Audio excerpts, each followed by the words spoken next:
If you're missing this key component to your recovery from addiction, then the path to sobriety is going to be significantly more difficult for you.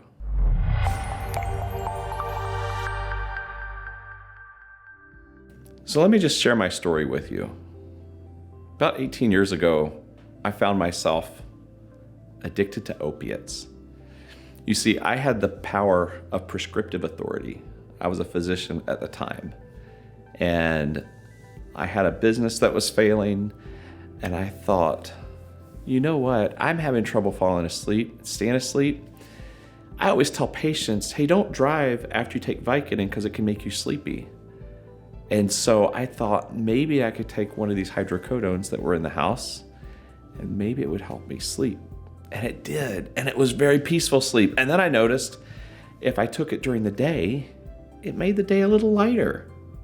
You know, if the day was going to be a 50 because the business is failing, we weren't sure how we were going to make payroll, life was a mess. My physical, mental, emotional, spiritual health was a wreck. And so I took it during the day, and the day became a little lighter. If the day was going to be a 50, it was now a 70 or 75. Not 100, not a 120, right? Not to that level. Just a little lighter, a little better. I was a little more talkative, had a little bit more energy. And so one day I'm driving through Louisville on I-64 past the Galt House, and I get achy, I have chills, I'm kind of nauseous, I feel like I'm going to have diarrhea. And I'm like, what in the world? No. I can't be in withdrawal. I don't take that many pills. I haven't taken them for that long. And I'm a doctor, right? I should be immune to that. And I get home and I take a hydrocodone, and within like 15, 20 minutes later, all those symptoms go away. And now I'm on the hamster wheel, right? There's no getting off. If I don't take them, I go into withdrawal. If I do take them, I feel better. So chasing. And then I ended up on Suboxone. That was a great treatment for me. I was on it for 4 or 5 months until I got fired by the psychiatrist that I was seeing because I wasn't going to NA meetings because I had too much pride to go to an NA meeting. And so I got cut off and had 3 or 4 tablets left that I had to pinch a little bit off and see how long I could make it last.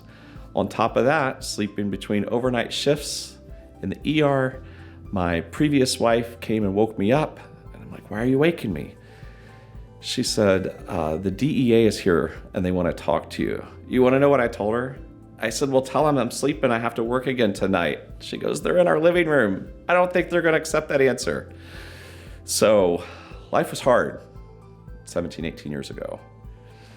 But I'm here to show you that people can get better. People can recover from opiate addiction.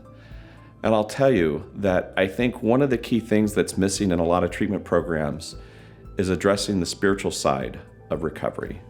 Because my opinion, my view, is I believe that addiction is ultimately a spiritual disease. Yes, there can be genetic tendencies towards it, and the whole is this an actual disease? Is it a physical disease?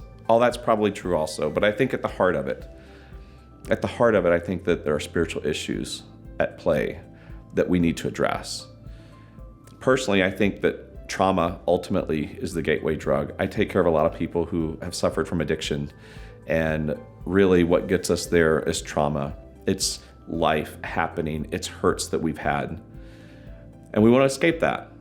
And so what better to numb the pain than something to numb the pain, right? And it's all great initially, until it's not, until we can't keep up with that. And then you find yourself where I was, where I'm like, well, I'm not trying to get high, I'm just trying not to be sick. And I'm trying to function, trying to take care of my 2-year-old and hold down a job. And so what we do at our office is we help people with opiate addiction because we do prescribe Suboxone. That is itself a long-acting opiate. But let me explain a little bit about how that works. So when we take an opiate, we get a little rush of dopamine. Dopamine's this feel-good neurotransmitter. It's the reason that we like food and sex. So we like that feeling, that little bit of euphoria. And then the dopamine levels come down to normal, and then we're good. We take another dose of opiate and they go back up. The issue is this. Over time, we don't come down to normal, we come below normal. So we have this up and then we have this down, and if normal's here, now we're down, and that's withdrawal. When our dopamine levels are low, we just feel fatigue, and we just feel like we feel hopeless. We feel like we have the flu. And so then our bodies just went out of that. And for me, I had prescriptive authority. I didn't even have to find a drug dealer. I was it. And so really, we're just trying to get those dopamine levels back to normal so we feel okay. And so what Suboxone does is it is a long-acting opiate. I'm not going to say no one can ever abuse Suboxone, but in general, when people take Suboxone, they don't feel high, but they don't feel sick. They just feel normal. And then we address at our office that key component that I think is missing in so many addiction programs, and that's to address the spiritual health of the individual. You see, Jesus promised us trouble. He said there will be trouble. Right there, he laid it out. We live in a broken world, right? People around us die, people get sick, people lie to us and betray us, people hurt us. We inflict hurt on other people, and then we have guilt over that. And we just want to get away. And I think that that's where we do things different at our office, because I've been through all of this. And so we don't shy away from those spiritual discussions, right? We don't shy away from teaching people what it's like to forgive the people who've hurt them, or to forgive themselves for things that they've done or how they've hurt other people. I mean, you can't be very far along in that path of addiction and not have a life that's a mess. So what we do is we help people to unpack that. We help teach them how to give that over to God, to their Creator, who loves us regardless of what we've done. Might not love our behavior, but literally there's nothing that you and I can do today that would make him love us more or less. He just loves us. And so we help people to find healing in that, because going along, I still have issues in my life. There's still troubles. But when the trouble happens, when I'm in the storm, I can still have this background level of peace so that I don't have to unplug. I don't have to disconnect and numb myself from the pain of life. I find solace in my relationship with him. I find that I don't have to bear the entire burden of life when I'm yoked, when I'm connected to Jesus, and he's willing to do the heavy lifting. And so that's my story. I felt like it was important to come on here and share that with you, because I don't know, I've been through it. I didn't just read a book and learn how to take care of people with addiction. I myself had to go through the treatment for it. I had to do the intensive outpatient program.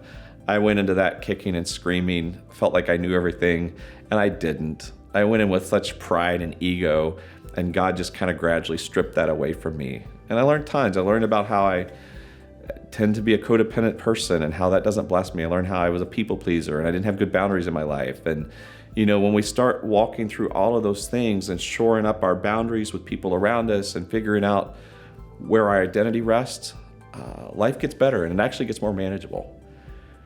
So if you or somebody that you love is struggling with addiction, we're the place for you. We have office staff that will love on you. I think it's interesting that when the owner of the office himself has had addiction, no one in the office is allowed to come at someone with shame and guilt and speaking deficiency to them. So I set the culture in our office, and we see people as eternal spiritual beings, each person having value. And so regardless of what has happened in your past or what you've done to people or what's been done to you, we're just gonna love you, and we're gonna try to help you walk to a place where you're full of health and wellness, where you're flourishing, where your story can make a difference in the lives of other people, because I believe that God wants to repurpose our pain. I don't think he wants us to just go through it and let it sit and we go on our merry way. I think he wants us to use what we've been through to help other people. It's actually scriptural. Paul said that in 2 Corinthians 1, 3, and 4. So as I always say, I think ultimately there's one healer around, and that's Jesus. So if you don't yet have a relationship with him, or if you had it in the past and you've kind of lost that connection, let me just encourage you to explore that side of yourself and see what a difference that can make for just how you do life. Hey, if this has been helpful, let me just ask you to like the video, subscribe to the channel so I can keep bringing you content every week and just teaching you what I've learned for how to be healthier, how to be full of energy and vitality, how to do life differently. And until we talk again, God bless you guys. I love you.